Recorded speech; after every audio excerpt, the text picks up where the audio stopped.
Hey. Welcome to Urban Politics. I am your humble host, Phys Ed Music, and this right here is Urban Politics. Thank you for hanging out with me on this Sunday afternoon. Let's get right into it like a car and drive because there's all types of tasty politics to sink our teeth into. All right.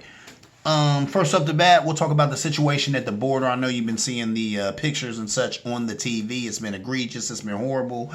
The situation at the border is there's Haitian immigrants at the border, about 900 of them, under the Del Rio International Bridge. He came to America because the president in Haiti has been assassinated. So there's political unrest going on there. And there's also a volcano that erupted. So they got political unrest going there. They got natural disasters going on there. So, of course, people leaving Haiti and they come to America, you know what I'm saying, seeking some refuge, seeking a better life for their children.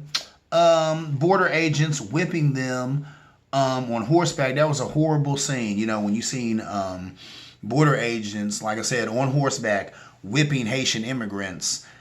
Really, there's just no cause for that. And people, I think, were extremely surprised to see that coming out of this administration. Now, a lot of people like AOC and other people were going in on the last administration for having kids in cages and having a policy of separating kids from their family at the border, that being a deterrent. Hopefully that would keep people from coming to the border and seeking asylum. It didn't. It just led to a whole bunch of kids who ain't with their parents no more because they had the audacity to come to America and seek asylum. Anyway, there's that. But with that said, now we got a Democrat in control. You know what I'm saying? Mr. Joseph Biden. And what's going on here is got border agents on horseback whooping Haitian immigrants. Now, what struck me when I saw the images coming out of this was I was tripping because I was like, okay, wow. The brother who was getting whooped was extremely dark-skinned. I was like thinking, is he a dark-skinned Mexican? Now, I have seen Mexicans who are that darkly complected. So I was like, okay, maybe that guy is Mexican. But then, of course, getting more information about it, come to find out that he's Haitian or whatnot. So then you have that scene, you know what I'm saying, the guy, the white man on horseback whooping, a black Haitian man. That took you right back to slavery. Once I'm like, is this 2021 or is this 1821? So, those pictures were horrific. They were deplorable. They were egregious. Special envoy to Haiti, Daniel Foote, hope I'm saying his name right, Foote, Foote, quit over inhumane treatment to Haitians, sending them back to a homeland racked by civil strife and natural disaster. I so agree with that. Civil strife and natural disaster. Civil strife, yes. Their president was just assassinated. Natural disaster, what's really going on? A volcano just erupted. So come on now. You got a lot going on in Haiti. Of course, those people are fleeing, looking to get away from some of this stuff that's going on. So like I said, they coming to America, looking for a better life. A lot of times back in the day, we have given asylum to people. Now, in recent years, when I say recent years, I'm talking about maybe 5, 10, but probably even longer than that. There's been some back and forth about this asylum thing. Now, when you look at the bottom of the Statue of Liberty, it says, bring us your huddled masses yearning to breathe free. I've had some people tell me those are just words and we need to get off of that. There's a lot of stuff going on right now, right? We got COVID going on right now. So you don't necessarily want to be letting in a whole bunch of people and you don't know what their COVID status is. Have they been vaccinated? Do they even have access to the vaccination? Do they even want the vaccination? So there's that. Then you got other stuff going on with with countries like limited resources and things like that.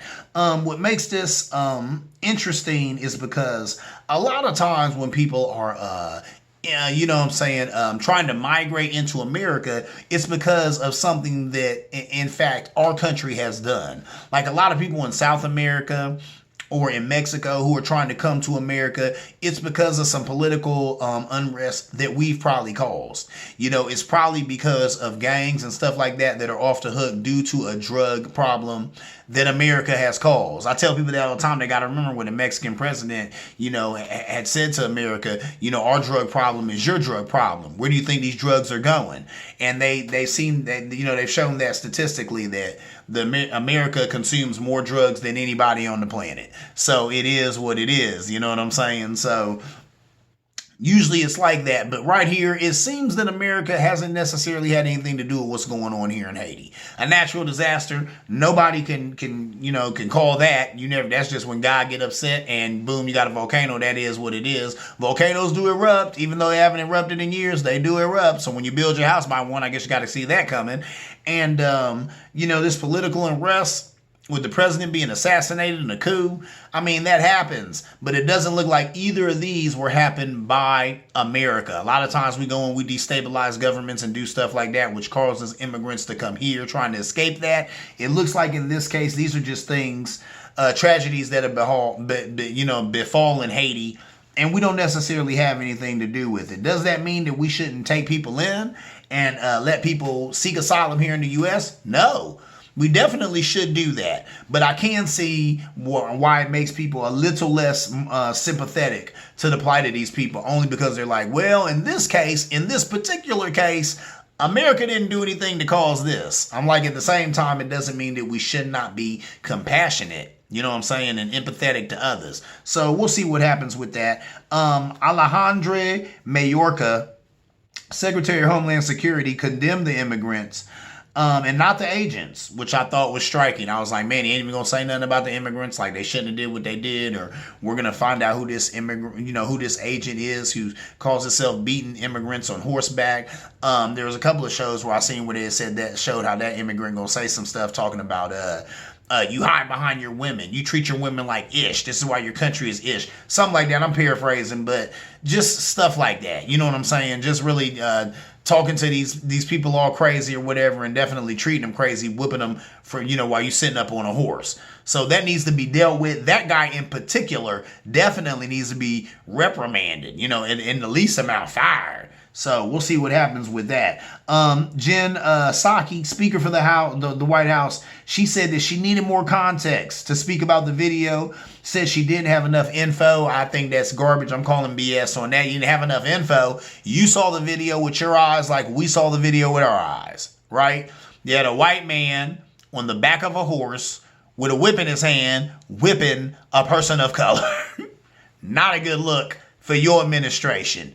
What are y'all going to do about it? Give us the name of the guy who was on the horse and tell us how that guy is fired or fired. I can't really think of anything else that needs to go on behind that. I don't care. And then how about this? We also need to hear that the person who gave him the authority to ride around on a horse and whip people at the border is fired too.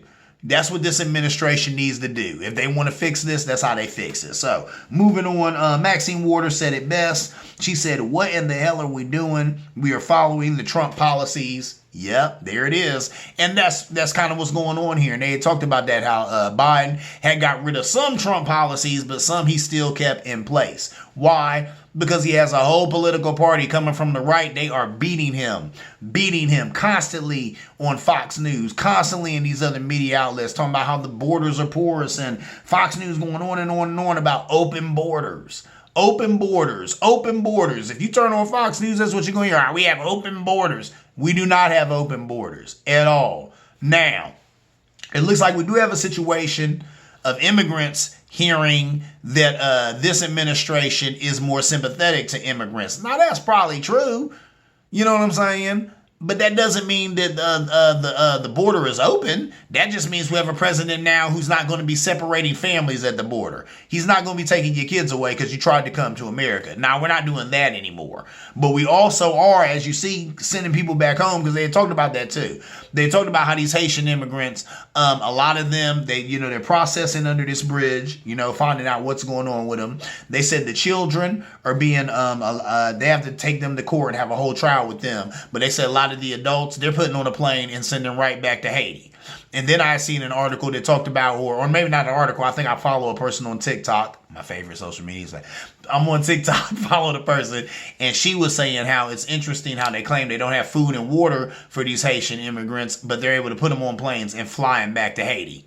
Really? So you can't give them anything to eat, can't give them anything to drink, but you can definitely put them on a plane and send them right back to their home. See what I'm saying? America's a trip. So that is what it is. But yeah, a lot of this is coming from Fox too, being on that open borders. So I'm sure that a lot of these people who work there at the border have gotten the message from this administration. Hey, let these people know if they come over here, we're sending them back quickly. You know, we are not friends to immigrants. But in that, you might have also put out the message that it's okay to be beating people on the back of horses with whips at the border. And I don't think, or should I say, I know for a fact, people didn't think they'd be seeing that from this administration. And the fact that they are, I'm sure they're disheartened by it. Dems, you need to do better. Anyway, moving on. The first subpoenas have gone out for the January 6th committee. 4 Trump loyalists, White House Chief of Staff Mark Meadows, White House Deputy Chief of Staff for Communication Dan Scavino, Defense Department official Kashyap Patel, I know I'm messing that up, Trump advisor Steve Bannon, usual suspect, you've heard that name before. These 4 are among Trump's most loyal aides. Interviews are scheduled for October 14th and 15th. Chairman Benny Thompson, this guy's playing no games. He's going hard. He is a senior Democrat, I want to say from Mississippi. This brother getting it in on this committee. He's got a big brain. He's got subpoena power, and he ain't scared to use it. So this is going to be some must-see TV. Definitely strap yourself in and get ready for this ride. This is going to be interesting. And it's going to go on for a while. As you see, they're doing interviews October 14th and 15th. I guess they've already been combing through a lot of documentation and stuff behind this thing. Now it's time to sit down with a lot of the bad actors who were involved in this bad movie that took place January 6th. The Trump riots. They're calling it the insurrection at the Capitol. Like I said on this show months ago when it went down, these are the Trump riots. So they're definitely going to do some investigation, and they're going to find out what these guys knew and when they knew it, involving and surrounding the Trump riots. Strap yourself in. Like I said, it's going to be must-see TV. I can't wait to see what becomes of this. This is going to be extremely interesting. I know these guys are shaking in their boots. They should be, because they are super implicated in all of this stuff. So, yeah. Anyway, moving on. Let's talk about Mike Pence and how this guy thinks he's going to make a run in 2024, or I guess he has made up his mind. He's making a run in 2024. He has zero chance of winning, I say. People say he's running and is trying to raise like $18 million this year. That was one of the things that let them know that he was definitely going to make a run for president in 2024. His PAC, Advancing American Freedom, has already spent $60,000 in digital ads since April. He's also been fundraising for high-profile Republicans like House Minority Leader Kevin McCarthy. Yeah, that guy. The guy who was pushing the big lie. The guy whose phone records are going to be subpoenaed, and he's shaking in his boots, said that he was going to do something about it when there's nothing he can do about it because that's extremely legal, and he's in hot water behind that. Yeah, that Kevin McCarthy, he's been fundraising for that dude. Anyway, Trump accused the Pence of not having the courage to do what needed to be done. Not having the courage, what? To break the law? Not having the courage to go against the Constitution? Not having the courage to not do his civic duty and certify the votes of the guy who won the political contest that is the election, Joseph Robinette Biden? Come on now. So Trump will forever be mad at him behind that. There's that base, 74 million, probably plus, Americans who voted for Trump. Why does Pence think that he's ever going to get their love or support? Forever, they're going to look at him as the man who didn't have the cojones to do what needed to be done for America and for the Constitution, which was buy into the garbage being spewed from a madman and overturn and disenfranchise million of American votes because this dude wanted to keep being president. So, but you know what? That's his party, and that's the party he's choosing to run with. Because why? He's running as a Republican. What else can he do? What he really needs to do, and what I think would be crazy and amazing, and I would really, I'd have a lot of respect for the man if he did, he should run as a Democrat. That's right. That's right. Mike Pence should run as a Democrat. Why not? Listen, when they hung those gallows at the January 6th insurrection, they hung them for Mike Pence. When they were coming, what were they screaming? Hang Pence, hang Mike Pence. Now they wanted Miss Pelosi too, but they really wanted Mike Pence. And they're mad at him for what? Not having the cojones to do what needed to be done. So Mike, you should show them all and run as a Democrat. That's hilarious. Do I think the man would get any support? No. But you know what? He would get my respect. You know, at least let the Republicans know, goodness, okay, well, I mean, they did, and Trump walked all over Mike Pence. He obviously does not have a backbone, but to think that you could still run in that party, to think that you could still run repping the R after the way these people were yelling to hang you, you know, put the gallows up to hang you, hang Pence, hang Pence. They were screaming that from the rooftops, and you still think that you can run with the Republican Party? Ain't no delusion like self-delusion, Mike. Anyway, moving on. Let's talk about how there is 27% of evangelicals who are aligned with the QAnon movement. That is scary and sad. This lady said that she was going to church once a week, of course, like most people, but was going to Q meetings 2 hours every night. She even started to question, was she putting Trump above God? I would say, yes, ma'am, you were. Hopefully you're not anymore, because I seen her doing this interview on CNN, and she was sounding like one of the people who's kind of coming out of this QAnon madness. You know what I'm saying? God save her soul. But yeah, that's what's going on. When you see these documentaries, when you see how deep this thing goes, when you have some of these people actually believing that Hillary Clinton drinks the blood of babies, when you have these people actually believing that Trump was sent by God to rid the world of baby-eating Democrats, that is crazy. Okay? That is crazy. These people are bat-ish crazy. Okay? Nobody's saying it. I'm going to say it. That is what it is. All right? And this is not a game. I've been in mental health for years, okay? A lot of my adult life, if not all of my adult life, has been around mentally ill adolescents. That's what I've worked with. So I know mental illness when I see it. And this is going to be beyond a cult, okay? A cult is one thing, and Jim Jones had people drinking Kool-Aid, and they killed themselves. Heaven's Gate, same thing. They got people killing themselves. But this is something that's even more intricate and interwoven and scary and bizarre. So if you have a family member who is indulged in this, you need to take it seriously. And there's a lot of literature and paperwork out there on it, but I'm going to tell you, it's a shame that you have the media sleeping on this. But they're sleeping on this. Why? Because these are white folk. And the last thing they want to do is paint white folk as being anything but perfect. But in that, they're missing this, because the word needs to get out about this. Because like I said, this right here, this is delusion. This is delusional. You know, like I said, if you go down that rabbit hole and read some of this QAnon stuff and really see what these people are buying and believing and have sold on to, this is scary stuff, you know? And you have political people who would use it because it's politically expedient. It's a great fundraiser. It's making them tons of money, getting them tons of mileage on the TV screen. But it's affecting these people in a real way, making them do real things that are really crazy, like hurt their children and other stuff.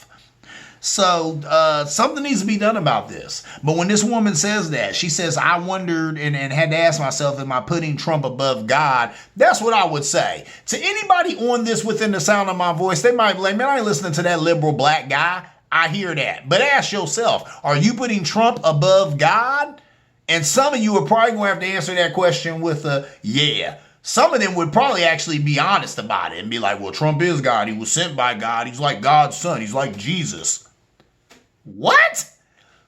But I remember, it's interesting how this is coming to me right in the moment right here, but I got to share it. I remember looking at Facebook, and I seen a sister who was painting over a Black Lives Matter mural. I think I even talked about it here on the show, right? And she was going to say, trust Jesus, trust Trump, and blah, blah, blah. What? And right there, I was like, all right, she got to view this askew because Trump and Jesus don't even belong in the same sentence. But you have a lot of people who have bought on to that madness.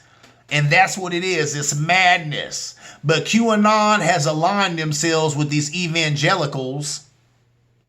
And for whatever reason, this story about Trump being sent from God to save children from pedophile Democrats is sticking with them. Maybe because it's easy. I'm not even going to go there. Anyway, moving on. My point is something needs to be done about this. Please take it seriously. Those who know the word of prayer, pray for these people, and those who have them in their family, try to talk them off the ledge that they're on and they don't even know it. Anyway, moving on. I want to talk about Michael Cohen.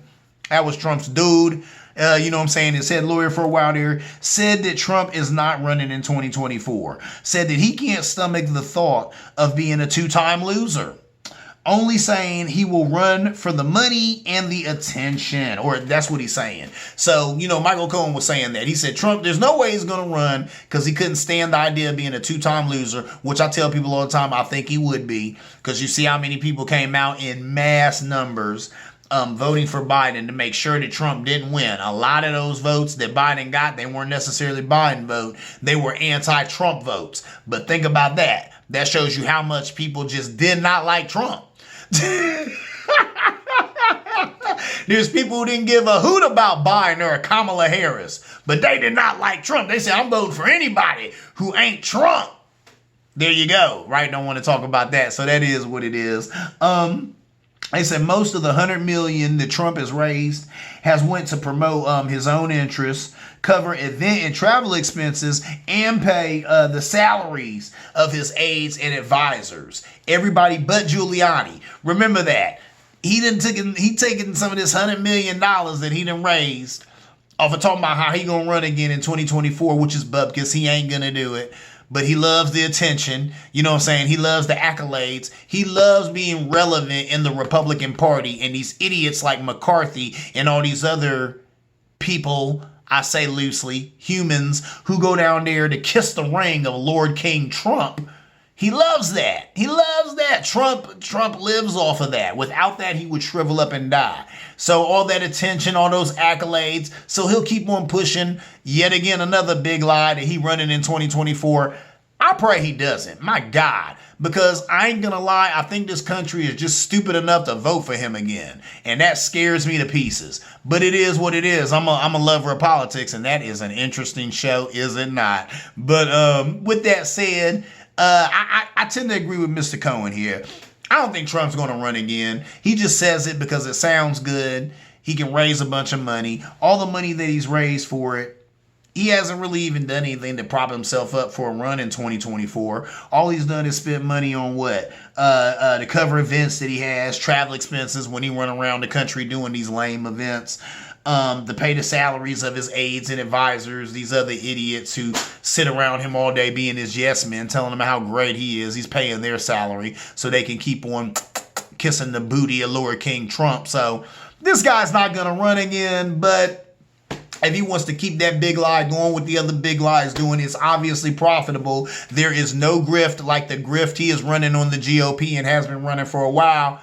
I can't knock the hustle, as Jay-Z said. That is what it is. Before I leave you, though, we got to talk about my IPA of the week. My IPA of the week is a delicious IPA. This is called Jacamo IPA. It's a juicy IPA, a double hopped IPA. Now, this is a double hopped IPA, but the alcohol content is actually not that high. And that's what I was thinking when I got it. I said to myself, this is actually 6% alcohol by volume. That's not a lot at all. You know what I'm saying? Because regular beers are 5% alcohol, 4.5% alcohol, something like that. So 6% alcohol, not bad at all. It's a tasty beverage. It's delicious. It's a juicy IPA, so I think it has like some hints of different citrus fruits and things like that. So it's really good. It's by Abita, ABITA, Abita Brewing. I know a lot of you have seen this can or whatever, seen that Abita Brewing, right? So It's a good IPA. You got a little bit of money. You want to have a good time, sip on something that's delicious.